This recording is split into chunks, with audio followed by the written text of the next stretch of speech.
Notifications ലഭിക്കുന്നതിന് വേണ്ടി subscribe button click ചെയ്ത് ബെൽ ഐക്കൺ പ്രസ് ചെയ്യുക. ഇന്ന് നമ്മൾ ഉണ്ടാക്കാൻ പോകുന്നത് വളരെ സിമ്പിളായിട്ടുള്ള ഒരു ഓരോ റെസിപ്പിയാണ്.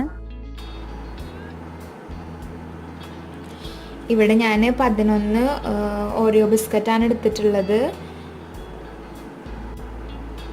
അപ്പോൾ നമുക്ക് ഇതിൻ്റെ ഉള്ളിലത്തെ ക്രീം മാറ്റിയെടുക്കാം. ക്രീം ആവശ്യമില്ല. അപ്പോൾ ക്രീം നമ്മൾ വേറൊരു പാത്രത്തിലേക്ക് മാറ്റി കൊടുക്കും.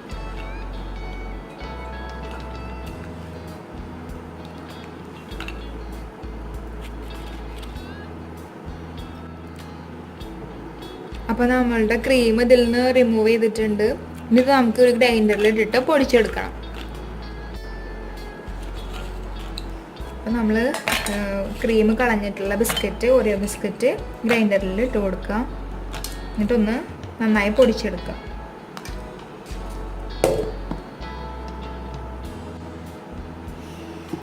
അങ്ങനെ നമ്മളുടെ ബിസ്ക്കറ്റ് ഇപ്പം നല്ല പൊടിയായിട്ടുണ്ട്.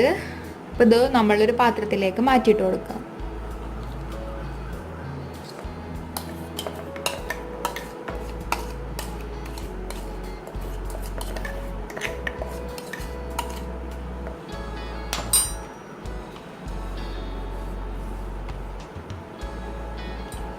ഇതിപ്പോൾ നല്ലോണം പൊടിയായിട്ടുണ്ട്, കണ്ടില്ലേ?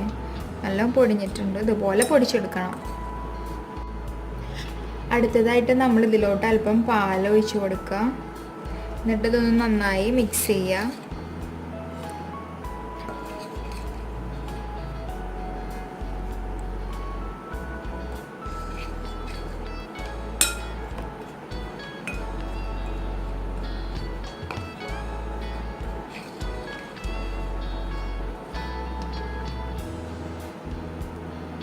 ഇതൊന്ന് കൈ ഉപയോഗിച്ച് നന്നായി യോജിപ്പിച്ച് കൊടുക്കണം.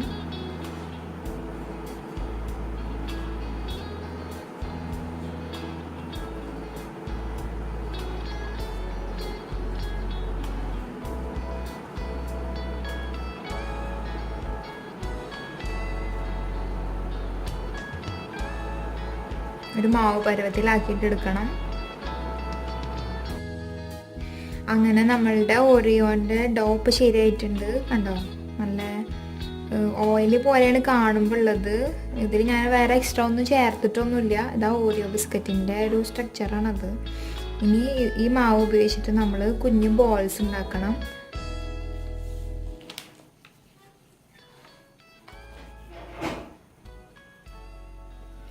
ഇതേ വലുപ്പത്തിലുള്ള ചെറിയ ബോൾസുകൾ ഉണ്ടാക്കണം.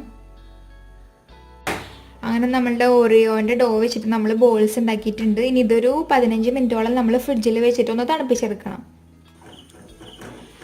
ഇവിടെ ഞാൻ ഓറിയോ ബിസ്ക്കറ്റിൻ്റെ ഉള്ളിലുള്ള ക്രീമാണ് ഇപ്പോൾ ഡബിൾ ബോയിൽ മെത്തേഡ് വഴി ചെയ്യുന്നത്. ഇതിൽ കുറച്ച് നമ്മൾ മിൽക്ക് ഒഴിച്ച് കൊടുക്കുക.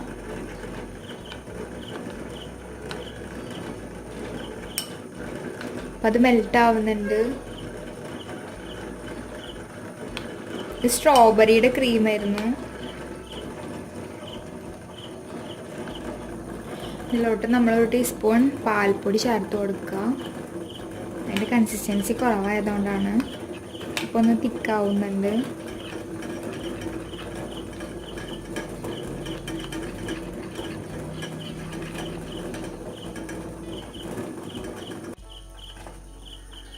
ഇപ്പോൾ ഇത് സെറ്റായിട്ടുണ്ട്. ഇനി നമ്മളിത് തീ ഓഫ് ചെയ്തിട്ട് ഒന്ന് തണുക്കാൻ വെക്കണം. അപ്പോൾ നമ്മളുടെ ഓറിയോ ബോൾസ് നമ്മൾ ഫ്രിഡ്ജിൽ വെച്ചിട്ടുണ്ടായിരുന്നു. ഇപ്പോൾ കണ്ടോ, ഒരു ഇത്തിരി ഹാർഡായ പോലെ ഉണ്ട്. നെക്സ്റ്റ് നമ്മളുടെ ഓറിയോ റോൾസ് ഓരോന്നായിട്ട് ഇവിടെ ഉണ്ടാക്കി വെച്ചിട്ടുള്ള സ്ട്രോബെറി ക്രീമിൽ ഇട്ടിട്ട് ഒന്ന് റോൾ ചെയ്തെടുക്കുക. അങ്ങനെ നമ്മൾ എല്ലാ ബോൾസും അതേപോലെ തന്നെ ക്രീമിലിട്ടിട്ട് ഒന്ന് റോൾ ചെയ്തെടുത്തിട്ടുണ്ട്. ഇനി ഇതൊന്ന് ഫ്രിഡ്ജിൽ വെച്ചിട്ട് ഒരു 10 മിനിറ്റ് തണുപ്പിച്ചെടുക്കുക.